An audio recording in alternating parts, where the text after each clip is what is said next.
اكبر همك انك تطوري من نفسك.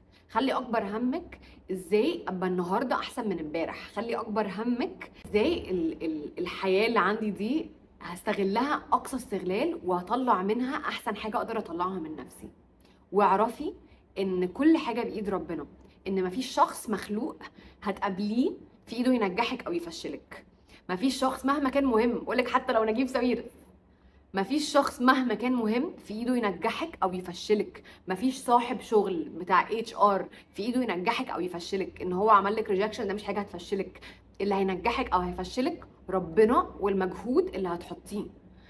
فعمرك ما تحسي ان مصيرك في ايد حد غير ربنا.